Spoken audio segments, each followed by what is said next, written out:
Pendant que vous dormez, quelque chose essaye peut-être d'entrer, ni par votre porte d'entrée, ni par une fenêtre ouverte, mais par des portes invisibles, des points d'accès spirituels dont vous ignoriez l'existence. Il existe une guerre qui ne s'arrête pas quand on ferme les yeux, une bataille qui n'attend pas le lever du jour. Et la terrible vérité est que la plupart des croyants sont complètement désarmés lorsqu'elle éclate. Pensez-y. Combien de nuits vous êtes-vous endormi anxieux pour vous réveiller plus fatigué qu'avant? Combien de fois vos enfants font-ils des cauchemars, se réveillent-ils en pleurs ou parlent-ils de choses dans leur chambre que vous ne pouvez expliquer? Combien de matinées commencent par des disputes, de la confusion ou une lourdeur émotionnelle qui semble surgir de nulle part? Ce n'est pas une coïncidence, ce n'est pas un hasard. Et si je vous disais qu'il existe des forces spirituelles qui se déplacent spécifiquement la nuit, que l'Écriture elle-même fait référence à la terreur nocturne et à la peste qui rôde dans les ténèbres, et pendant que vous vous reposez, ils agissent. Mais n'ayez pas peur, car la Bible qui révèle ce danger révèle aussi la défense, et pas n'importe laquelle. Un mur infranchissable d'autorité divine, un mur qui vous protège même lorsque vous êtes inconscient. Le problème est que personne ne vous a appris comment l'activer. La plupart des églises n'en parlent pas. La plupart des croyants n'apprennent jamais que l'atmosphère spirituelle ne s'arrête pas pendant le sommeil. Cette obscurité n'a pas besoin d'une porte ouverte, elle a seulement besoin d'une porte non gardée. Et lorsque vous vous couchez nuit après nuit sans préparation spirituelle, vous devenez une proie facile. Vous n'iriez pas dormir dans une maison avec les portes grandes ouvertes, n'est-ce pas? Mais spirituellement, beaucoup le font. Et ce n'est pas parce qu'ils sont rebelles, c'est parce qu'on ne leur a jamais appris à isoler l'atmosphère avant le repos. Ils prient avant les repas, ils prient en cas de crise, mais le soir ils se disent « bonne nuit » et supposent que Dieu s'occupera du reste. Et oui, Dieu est fidèle, mais il est aussi stratégique. Tout comme Israël a dû appliquer le sang sur les montants des portes pendant la Pâque, même s'ils étaient déjà le peuple de Dieu, vous aussi devez appliquer des principes spirituels pour bénéficier d'une protection spirituelle. Parce que la grâce est gratuite, mais l'autorité doit être activée. Maintenant, laissez-moi vous emmener plus loin. Avant d'aller plus loin, j'ai quelque chose à vous dire, mais je sais que c'est peut-être votre moment. Certains d'entre vous qui nous regardent en ce moment sont épuisés spirituellement. Vous priez, mais vous avez l'impression que vos paroles se taisent. Vous vous battez pour votre famille, mais les attaques continuent. Et au fond, vous êtes fatigués, épuisés. Vous n'avez pas seulement besoin de motivation, vous avez besoin d'une structure, d'un chemin, d'un rythme spirituel qui stimule votre esprit et votre âme au quotidien. Il existe un outil puissant et discret qui a aidé des milliers de personnes à retrouver leur équilibre spirituel. 150 jours pour la force spirituelle. Ce n'est pas un simple livre, c'est un voyage de 150 jours, conçu non pas pour l'inspiration, mais pour la transformation. Chaque page est une arme, chaque réflexion un bouclier. Et sa structure, pas besoin de chercher quoi que ce soit. Suivez-le simplement quotidiennement et observez votre état d'esprit évoluer. Mais la vérité est la suivante, ce n'est pas pour tout le monde. C'est pour ceux qui en ont assez d'attendre, de lutter aveuglément, ceux qui sont prêts à se conformer à la protection de Dieu chaque jour. Si vous êtes toujours là à écouter, c'est peut-être vous. Si vous avez ressenti la présence de Dieu à travers ce message, si quelque chose a touché votre esprit ce soir, je vous demande d'écrire un seul mot ci-dessous. Amen.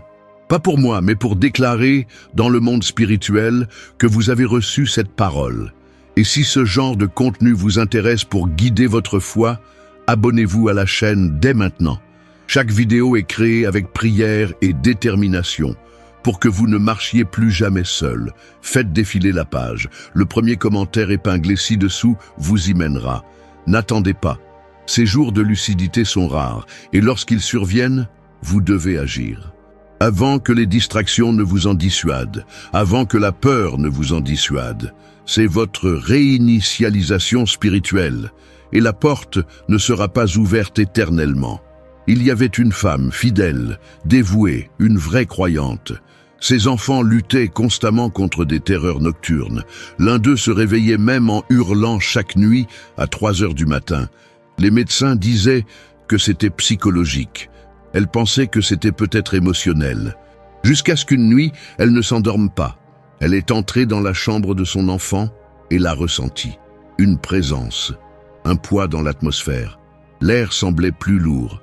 Ce n'était pas de la peur, c'était du discernement. Il y avait quelque chose. Elle n'a pas crié, elle n'a pas couru. Elle s'est souvenue d'un verset qu'elle avait entendu un jour, mais qu'elle n'avait jamais vraiment prononcé. Celui qui demeure sous l'abri du Très-Haut repose à l'ombre du Tout-Puissant. Elle le murmura, puis de nouveau, puis plus fort. Et en quelques instants, son enfant s'est calmé. Il a dormi paisiblement. Plus de cris, plus de pleurs. Le verset n'avait pas changé. Elle l'avait fait, parce que ce n'était plus seulement un verset, c'était une arme. À partir de cette nuit-là, elle répéta cette parole chaque soir avant de dormir, sur chaque chambre, sur chaque enfant, sur son propre lit. Et devinez quoi? Les terreurs nocturnes disparurent, les disputes matinales cessèrent, la paix régnait, parce que les portes spirituelles avaient été scellées, et c'est ce que personne ne vous dit. Vous n'avez pas besoin de plus de sommeil. Vous avez besoin d'une plus grande couverture spirituelle pendant votre sommeil. En réalité, votre corps physique se repose, mais votre esprit reste éveillé. Et si l'ennemi sent que votre atmosphère est sans surveillance, il sèmera la peur, la confusion, la lourdeur, même à travers les rêves. L'ennemi sait comment utiliser le sommeil comme une arme. Mais Dieu vous enseigne comment le fortifier. C'est pourquoi la parole est claire. Tu ne craindras pas les terreurs de la nuit. Psaume 91, 5. Ce verset n'est pas de la poésie, c'est une prophétie. C'est une déclaration. C'est une déclaration légale dans le domaine spirituel. Et tu dois le dire à voix haute, avec foi, avec autorité, chaque soir. Parce que lorsque vous le faites, quelque chose de puissant se produit. Vous passez d'une situation vulnérable à une situation armée. Vous passez du statut de cible à celui d'intouchable. Et lorsque vos enfants vous entendent proclamer la parole, quelque chose d'encore plus profond se produit. Ils grandissent avec un modèle. Ils apprennent que leur foyer n'est pas seulement sûr physiquement, mais aussi spirituellement. Qu'ils ne sont pas seuls dans l'obscurité, que le ciel veille pendant leur repos. C'est ça l'héritage, c'est couvrant. Et voici le secret. Pas besoin de longues prières, pas besoin de crier, pas besoin de mettre de l'huile sur tous les murs. Il faut de l'intentionnalité. Il faut prendre la nuit avec autant de sérieux que le jour. Parce que l'ennemi le fait. Il planifie pendant que vous vous reposez. Il murmure pendant que vous rêvez. Il cherche des failles pendant que vous êtes à l'aise. Mais la parole est plus tranchante que n'importe quelle épée. Et prononcée avec foi, elle devient votre bouclier. Alors ce soir, quand vous vous allongez, ne fermez pas simplement les yeux. Parlez, parlez de vie, parlez de puissance, parlez des Écritures, scellez votre maison, parce que la guerre ne s'arrête pas à minuit, mais la puissance de Dieu non plus. Et dans la prochaine partie de ce voyage, vous découvrirez le principe biblique qui vous permet de dormir en paix, même au milieu d'une tempête. Il y a une raison pour laquelle Jésus a pu se reposer dans un bateau entouré de vagues. Et cette raison est votre prochaine arme. Il y a une vérité que la plupart des croyants connaissent en théorie, mais que très peu mettent en pratique. Dieu ne nous protège pas seulement parce que nous existons. Il nous protège lorsque nous nous alignons sur sa parole. Cela signifie non seulement croire, mais aussi déclarer. Non seulement espérer, mais agir.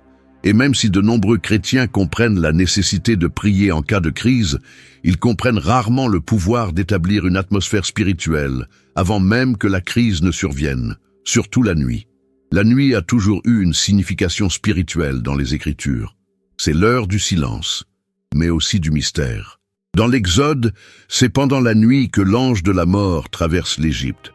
Dans la Genèse, Jacob lutte avec un être divin toute la nuit. Dans les Évangiles, Jésus se retire souvent la nuit pour prier seul. Et dans la parabole des 10 vierges, c'est à minuit, l'heure la plus sombre, que l'époux arrive. À chacun de ces moments, quelque chose a changé la nuit. Et voici ce que beaucoup oublient. La nuit n'est pas neutre. C'est un champ de bataille. Un espace où les forces spirituelles s'infiltrent ou rencontrent une résistance. C'est pourquoi la Bible ne se contente pas de mentionner le sommeil. Elle nous ordonne de nous y préparer. Proverbe 3, 24 dit « Quand tu te coucheras, tu n'auras pas peur. Quand tu te coucheras, ton sommeil sera doux. » Ce n'est pas seulement une promesse réconfortante, c'est une stratégie. Cela nous apprend qu'il existe deux types de sommeil, l'un agité et spirituellement exposé, et l'autre doux et divinement protégé. Mais la différence ne réside pas dans le type de matelas que vous possédez, mais dans votre état d'esprit. Laissez-moi vous montrer quelque chose que la plupart des gens négligent. En hébreu, le mot utilisé pour doux, sommeil, dans Proverbe 3, 24, est areb, qui évoque un repos agréable et harmonieux. Pas seulement un rafraîchissement physique, mais une harmonie émotionnelle et spirituelle. Autrement dit, lorsque Dieu vous accorde le repos, il ne se contente pas de vous fermer les yeux. Il protège votre cœur, votre esprit et votre âme. Mais c'est là que ça devient plus profond. Dans le psaume 4, 8, David dit « Je me coucherai et je dormirai en paix, car toi seul, Éternel, tu me donnes la sécurité pour demeurer. » Pourquoi est-ce important ? Parce que David n'écrivait pas ce verset depuis un palais luxueux. Il écrivait souvent dans des grottes, fuyant ses ennemis, entouré de dangers. Pourtant, il proclamait la paix. Cela nous dit quelque chose de puissant. La paix n'est pas l'absence d'ennemis, c'est la présence de la sécurité divine. Laissez-moi répéter cela. La paix n'est pas ce qui arrive à la fin de la bataille. Elle survient lorsque Dieu devient votre bouclier au milieu de celle-ci. Et c'est le principe qui manque à la plupart des foyers. Ils attendent que la paix vienne avant de proclamer l'Écriture. Mais bibliquement, c'est la proclamation de l'Écriture qui invite à la paix. C'est pourquoi les déclarations nocturnes ne sont pas seulement des habitudes spirituelles, elles sont des armes spirituelles. Voyez les choses ainsi. Lorsqu'Israël reçut l'ordre de mettre le sang de l'agneau sur ses linteaux de porte lors de la première Pâque, ce n'était pas une suggestion. C'était un acte d'obéissance qui activait la protection. Ils ne dirent pas « Dieu connaît mon cœur, alors il me protégera de toute façon ». Non, ils obéirent. Ils marquèrent leurs portes. Ils prirent position de manière visible et intentionnelle. Aujourd'hui, nous ne mettons pas du sang d'agneau sur nos portes, mais nous sommes appelés à couvrir nos maisons du sang de Jésus, et c'est par sa parole que nous appliquons cela en esprit. Les mots créent une atmosphère. Ils activent des mondes. Ils invitent à la présence. Et si vous ne déclarez pas la parole dans votre maison, quelqu'un ou quelque chose d'autre comblera ce silence. Soyons pratiques un instant. Un jeune père, récemment converti à la foi, avait un enfant qui se réveillait constamment, terrorisé. Nuit après nuit, l'enfant pleurait, hurlait et refusait de dormir sans lumière. Le père avait tout essayé. Musique douce, livres d'histoire, techniques d'apaisement. Rien n'y faisait. Jusqu'à ce qu'une nuit, il décide de faire quelque chose de différent.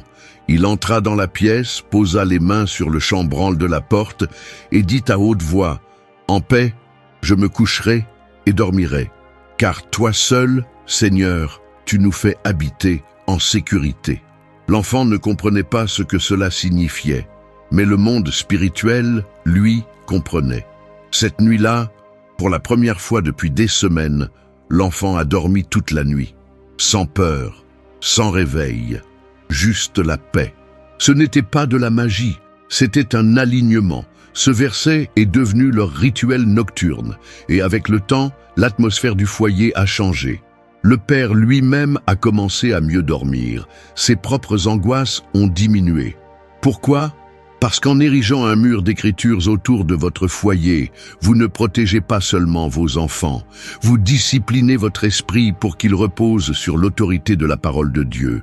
C'est ainsi que la maturité spirituelle commence à se former, ni dans le chaos, ni dans la tempête, mais dans les moments ordinaires comme l'heure du coucher, parce que l'heure du coucher n'est pas seulement une routine, c'est un champ de bataille de positionnement spirituel. Et c'est là que l'ennemi s'infiltre souvent. Il guette les moments où nous sommes fatigués, distraits, rivés sur nos téléphones, trop occupés pour une prière de 2 minutes. Il guette les soirs où nous disons « Je prierai demain » ou « Je ferai plus attention » Dieu connaît mon cœur. Et dans ces moments-là, il sème l'inquiétude, la peur et la confusion. Mais lorsque nous choisissons de récupérer ces derniers moments de notre journée, non pas avec du divertissement, mais avec une précision spirituelle, tout change. Et je tiens à être clair, ce n'est pas du légalisme, c'est de la stratégie. Proclamer la parole la nuit ne vous attire pas la faveur. Cela renforce votre protection. Cela rappelle à l'ennemi que votre maison n'est pas sans surveillance, que votre esprit n'est pas à prendre, que vos enfants ne sont pas exposés aux tourments des cauchemars, de la confusion ou de l'oppression spirituelle. Parce que l'Écriture n'informe pas seulement, elle transforme.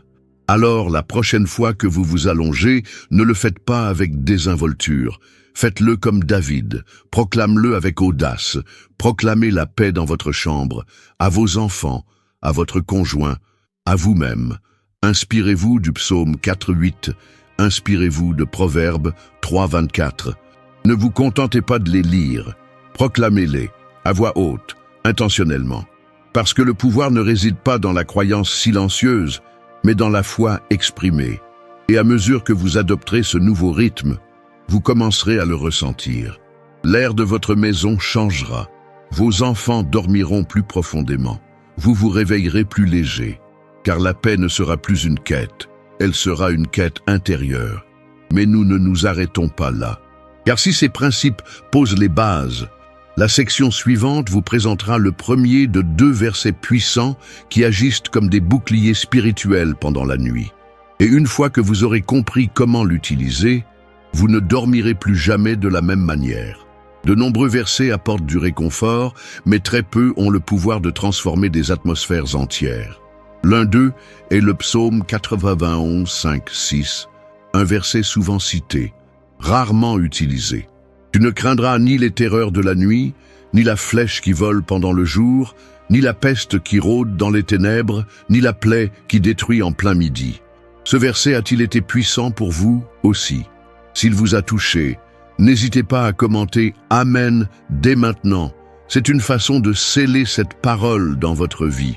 Et si vous êtes nouveau ici ou pas encore abonné, c'est le moment. Cliquez sur le bouton « S'abonner » pour ne rien manquer de la suite. Nous construisons quelque chose de sacré ici, et vous en faites partie. Il ne s'agit pas d'une simple image poétique.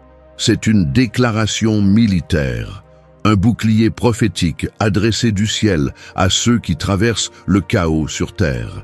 Et la raison pour laquelle ce verset est si vital pour la protection de votre famille pendant que vous dormez, c'est parce qu'il cible directement ce qui se passe dans l'invisible. Décomposons-le. Tu ne craindras pas la terreur de la nuit? Cette phrase à elle seule révèle une réalité que beaucoup ignorent. Cette nuit est porteuse de terreur, invisible, indéfinie, mais ressentie. Quiconque s'est déjà réveillé d'un cauchemar, a connu une paralysie du sommeil ou a ressenti une lourdeur dans sa chambre au milieu de la nuit, sait que ce n'est pas seulement psychologique, c'est spirituel. Le mot hébreu utilisé ici pour terreur est pachad, qui évoque une terreur soudaine, une peur surnaturelle ou une perturbation démoniaque. Dieu dit, c'est réel, mais vous n'avez pas à en avoir peur. Si ce que vous avez entendu jusqu'ici parle à votre esprit, ne vous arrêtez pas là. Vous n'êtes pas fait pour combattre en vain. Un outil puissant vous attend. 150 jours pour la force spirituelle. Chaque jour est conçu pour raviver votre autorité spirituelle, étape par étape, afin que vous ne priez plus jamais par faiblesse. Et écoutez bien, le temps joue contre nous. Ce message a été mis à notre disposition pour une courte période. Ceux qui agissent maintenant le recevront d'une manière très spéciale. Le premier commentaire ci-dessous est votre porte. Cliquez dessus maintenant. Alignez votre vie sur le pouvoir quotidien. Certains passeront à côté, mais pas vous, pas aujourd'hui. Maintenant, lisez la partie suivante. Ni la flèche qui vole de jour. Une flèche est une arme silencieuse. On ne l'entend pas venir. Elle transperce avant même qu'on se rende compte qu'on a été touché. Cela fait référence aux paroles proférées contre vous, aux malédictions proférées, aux ragots, aux accusations, des propos tenus au grand jour qui s'incrustent profondément dans votre âme. Des choses qui passent souvent inaperçues, mais qui reste gravé dans votre esprit. Puis vient, ni la peste qui rôde dans les ténèbres. Il ne s'agit pas seulement d'une maladie, c'est une décadence qui se cache. Autrefois, la peste était une maladie mortelle, se propageant inaperçue. Spirituellement, elle représente une influence qui corrompt subtilement. Compromis, confusion, désespoir, épuisement qui ne résulte pas d'un effort physique, mais d'une fuite spirituelle. Et enfin, ni la peste qui détruit en plein midi, la peste de midi représente une destruction ouverte. Ce que vous redoutiez le plus devient réalité. C'est la perte qui frappe durement, publiquement, indéniablement. Voici maintenant la révélation. Le psaume 91, 5, 6 couvre toutes les formes de menaces spirituelles, la nuit, le jour, caché et exposé. Il enveloppe votre vie d'un bouclier à 360 degrés, et c'est disponible, mais pas automatique. Il faut le déclarer. Car comme toute promesse d'alliance, elle doit être prononcée pour être activée. Permettez-moi de partager avec vous l'histoire d'un homme nommé Raphaël. Raphaël était un père célibataire élevant 2 enfants. Il travaillait tard le soir et avait à peine l'énergie de respecter la routine du coucher. Sa fille, âgée de 7 ans, commençait à faire des rêves récurrents, des silhouettes sombres, des observateurs silencieux, des réveils en sueur froide. Il essayait tout pour la réconforter, mais rien ne semblait pouvoir arrêter ce cycle. Jusqu'à ce qu'un soir, alors qu'il regardait une vidéo sur le combat spirituel, Raphaël entende le psaume 91 pour la première fois depuis des années. Quelque chose le frappa. Il ne se contenta pas de l'entendre. Il le ressentit. Ce verset n'était pas un simple conseil. C'était une épée. Ce soir-là, avant que ses enfants ne se couchent, il les a rassemblés. Il a ouvert sa Bible et a lu à voix haute le psaume 91 en insistant sur les versets 5 et 6. Il n'a pas prêché, il n'a pas crié, il a juste déclaré « Cette nuit-là, la paix, pas de réveil, pas de cri, juste du repos. » Mais voici le véritable miracle. Au fil des jours, ses enfants commencèrent à mémoriser les versets. Il les récitait avant de se coucher, seul. Sa maison, autrefois pesante, dégageait désormais une impression de force tranquille. Comme si des murs avaient été érigés, invisibles à tous, mais que chaque esprit pouvait ressentir. C'est ce qui arrive quand vous prononcez la parole dans votre maison. La protection ne se lit pas simplement, elle se met en place. Et c'est bien ce que dit le psaume 91, 5, 6. Ce n'est pas un vœu pieux, c'est une politique céleste, une déclaration qui dit « Ici, la terreur n'a pas d'autorité. Ici, la peur doit être réduite au silence. Ici, les flèches spirituelles tomberont avant d'atteindre. » Mais il y a quelque chose de plus profond. Ces versets ne se contentent pas de défendre, ils forment aussi. Parce que lorsque vous les répétez régulièrement, quelque chose change en vous. Vous commencez à cheminer en pleine conscience. Vos sens spirituels s'aiguisent. Vous commencez à remarquer des changements dans votre environnement, quand la paix s'installe et quand quelque chose ne va pas. Vous commencez à réagir avec les Écritures et non avec panique. Vous commencez à affronter les ténèbres et non à les éviter. C'est pourquoi les enfants élevés dans des foyers où l'on enseigne les Écritures grandissent avec une confiance différente, non pas avec arrogance, mais avec un ancrage profond, parce qu'ils ont été entourés de vérité pendant si longtemps que les mensonges ne peuvent pas s'enraciner facilement. Et il n'est pas trop tard pour commencer, même si vous n'avez jamais fait ça auparavant. Même si vous avez l'impression de ne pas être assez spirituel, même si votre foyer semble chaotique ou brisé, une déclaration change la direction, un couplet change la vibration de la pièce, une nuit devient le début de la paix. Alors je vous mets au défi. Ce soir, lisez le psaume 91, 5, 6 à voix haute. Ne vous précipitez pas, laissez les paroles emplir votre maison. Laissez-les flotter dans l'air comme de l'encens. Faites-les entendre à vos enfants. Laissez les murs le ressentir. Laissez les cieux l'enregistrer.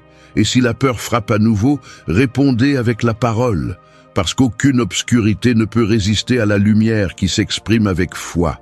Mais nous n'avons pas fini. Car tandis que le psaume 91 vous donne une épée, il y a un autre verset qui vous donne un bouclier. Un verset qui agit comme une alarme périmétrique dans l'esprit. Un verset qui non seulement arrête les événements dès leur arrivée, mais les empêche même d'atteindre votre porte.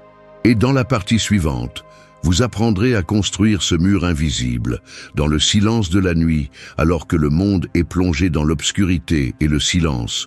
Une profonde assurance transcende l'entendement humain. C'est la promesse inébranlable du psaume 121, 7, 8. L'Éternel te gardera de tout mal, il gardera ta vie. L'Éternel gardera tes allées et venues, maintenant et à jamais. Ces mots ne sont pas de simples expressions poétiques, ce sont des déclarations de protection divine. Ils parlent d'un Dieu qui n'est ni distant ni détaché, mais intimement impliqué dans chaque aspect de notre vie. Un Dieu qui ne sommeille ni ne dort, dont la vigilance est constante, assurant notre sécurité à chaque instant. Imaginez le voyage d'un voyageur épuisé, sillonnant des sentiers périlleux, sous un soleil brûlant et un clair de lune glaciale. Les dangers sont réels, les menaces imminentes. Pourtant, au milieu de ces épreuves, un chant d'ascension retentit, chanté par les pèlerins montant à Jérusalem. Le psaume 121 est ce chant, une mélodie de confiance et de confiance en la providence divine. Faisons-le ensemble. Si vous croyez que votre famille sera protégée ce soir, écrivez « Amen » dans les commentaires ci-dessous. Remplissons cette section d'unité et de foi. Et n'oubliez pas de vous abonner à la chaîne pour cheminer avec nous chaque jour dans ce cheminement de combat spirituel et de vérité. Chaque « Amen » est un témoignage en devenir. La phrase « Le Seigneur te gardera de tout mal » est une promesse globale. Elle ne précise pas les dangers ni ne limite l'étendue de la protection. Au contraire, elle englobe toutes les formes de préjudice, physiques, émotionnelles et spirituelles. C'est une protection holistique, garantissant qu'aucun aspect de notre être ne soit laissé sans protection. Mais que signifie pour le Seigneur veiller sur votre vie? C'est l'affirmation que la sollicitude de Dieu n'est ni sporadique ni circonstancielle. Elle est continue, englobant chacun de nos souffles, chacun de nos pas. Que nous nous lancions dans une nouvelle aventure ou que nous revenions d'un long voyage, le regard vigilant de Dieu est sur nous. Imaginez un parent veillant sur son enfant et s'assurant qu'il est à l'abri du danger. Il n'intervient pas seulement lorsqu'un danger est imminent. Il est proactif, anticipant les menaces potentielles et agissant pour les prévenir. De même, la protection de Dieu est proactive, nous protégeant de dangers dont nous n'avons peut-être même pas conscience. Cette surveillance divine s'étend à nos allées et venues, symbolisant l'ensemble de nos activités. Que nous sortions dans le monde ou que nous nous retirions dans le sanctuaire de notre foyer, la présence de Dieu nous accompagne. C'est l'assurance que nous ne sommes jamais seuls, jamais sans surveillance. L'expression « maintenant et pour toujours » souligne la nature éternelle de la protection divine. Elle ne se limite pas à un temps ou à une circonstance précise. Elle est perpétuelle, transcendant les limites temporelles de notre existence. La protection divine est aussi constante que le lever et le coucher du soleil. Concrètement, cela signifie que dans nos moments les plus vulnérables, lorsque la peur nous saisit le cœur, lorsque l'incertitude nous assombrit l'esprit, nous pouvons trouver du réconfort dans la certitude que Dieu est notre gardien. Sa protection ne dépend pas de notre force ou de notre fidélité, mais trouve son origine dans sa nature immuable. Prenons l'histoire d'une jeune femme qui, rongée par l'anxiété et la peur, ne parvenait pas à dormir la nuit. L'obscurité semblait amplifier ses inquiétudes, rendant le repos difficile. Un soir, elle tomba sur le psaume 121 et commença à méditer sur ses paroles. En intériorisant les promesses, un sentiment de paix l'enveloppa.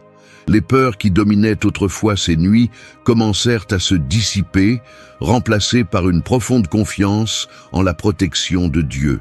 Cette transformation n'était pas le résultat d'un changement de circonstances, mais d'un changement de perspective. En ancrant sa confiance dans les promesses de Dieu, elle a éprouvé une paix incompréhensible. Dans notre vie, nous pouvons imiter cette approche. En nous immergeant dans les vérités des Écritures, nous fortifions notre esprit contre les assauts de la peur et du doute. Nous créons un bouclier spirituel, renforcé par les promesses inébranlables de notre Créateur. En méditant sur le psaume 121, 7, 8, nous nous rappelons que la protection de Dieu n'est pas passive, mais active. C'est une force dynamique, constamment à l'œuvre dans nos vies. C'est l'assurance que, face aux difficultés de la vie, nous le faisons sous la protection vigilante d'un Dieu aimant et puissant. Alors que nous nous préparons à approfondir la prochaine étape de notre cheminement, nous explorerons comment nous engager activement dans ces promesses, en les transformant de simples paroles en réalité vécue. Nous découvrirons des étapes pratiques pour cultiver un style de vie ancré dans la confiance et la dépendance à la protection inébranlable de Dieu. Dans le silence de la nuit, alors que le monde est plongé dans l'obscurité et le silence, une profonde assurance transcende l'entendement humain. C'est la promesse inébranlable du psaume 121, 7, 8. L'Éternel te gardera de tout mal, il gardera ta vie. L'Éternel gardera tes allées et venues, maintenant et à jamais. Ces mots ne sont pas de simples expressions poétiques, ce sont des déclarations de protection divine. Ils parlent d'un Dieu qui n'est ni distant ni détaché, mais intimement impliqué dans chaque aspect de notre vie. Un Dieu qui ne sommeille ni ne dort, dont la vigilance est constante, assurant notre sécurité à chaque instant. Imaginez le voyage d'un voyageur épuisé, sillonnant des sentiers périlleux, sous un soleil brûlant et un clair de lune glaciale. Les dangers sont réels, les menaces imminentes. Pourtant, au milieu de ces épreuves, un chant d'ascension retentit, chanté par les pèlerins montant à Jérusalem. Le psaume 121 est ce chant, une mélodie de confiance et de confiance en la providence divine. La phrase « Le Seigneur te gardera de tout mal » est une promesse globale. Elle ne précise pas les dangers, ni ne limite l'étendue de la protection. Au contraire, elle englobe toutes les formes de préjudice, physiques, émotionnelles, spirituelles. C'est une protection holistique, garantissant qu'aucun aspect de notre être ne soit laissé sans protection. Mais que signifie pour le Seigneur veiller sur votre vie? C'est l'affirmation que la sollicitude de Dieu n'est ni sporadique, ni circonstancielle. Elle est continue, englobant chacun de nos souffles, chacun de nos pas. Que nous nous lancions dans une nouvelle aventure ou que nous revenions d'un long voyage, le regard vigilant de Dieu est sur nous. Imaginez un parent veillant sur son enfant et s'assurant qu'il est à l'abri du danger. Il n'intervient pas seulement lorsqu'un danger est imminent. Il est proactif, anticipant les menaces potentielles et agissant pour les prévenir. De même, la protection de Dieu est proactive, nous protégeant de dangers dont nous n'avons peut-être même pas conscience. Cette surveillance divine s'étend à nos allées et venues, symbolisant l'ensemble de nos activités. Que nous sortions dans le monde ou que nous nous retirions dans le sanctuaire de notre foyer, la présence de Dieu nous accompagne. C'est l'assurance que nous ne sommes jamais seuls, jamais sans surveillance. L'expression « maintenant et pour toujours » souligne la nature éternelle de la protection divine. Elle ne se limite pas à un temps ou à une circonstance précise. Elle est perpétuelle, transcendant les limites temporelles de notre existence. La protection divine est aussi constante que le lever et le coucher du soleil. Concrètement, cela signifie que dans nos moments les plus vulnérables, lorsque la peur nous saisit le cœur, lorsque l'incertitude nous assombrit l'esprit, nous pouvons trouver du réconfort dans la certitude que Dieu est notre gardien.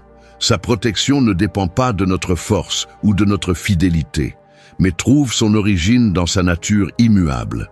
Prenons l'histoire d'une jeune femme qui, rongée par l'anxiété et la peur, ne parvenait pas à dormir la nuit. L'obscurité semblait amplifier ses inquiétudes, rendant le repos difficile. Un soir, elle tomba sur le psaume 121 et commença à méditer sur ces paroles. En intériorisant les promesses, un sentiment de paix l'enveloppa.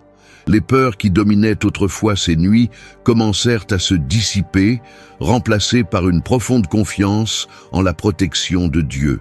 Cette transformation n'était pas le résultat d'un changement de circonstances, mais d'un changement de perspective. En ancrant sa confiance dans les promesses de Dieu, elle a éprouvé une paix incompréhensible. Dans notre vie, nous pouvons imiter cette approche. En nous immergeant dans les vérités des Écritures, nous fortifions notre esprit contre les assauts de la peur et du doute.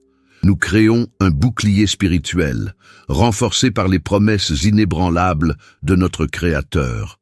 En méditant sur le psaume 121, 7, 8, nous nous rappelons que la protection de Dieu n'est pas passive, mais active.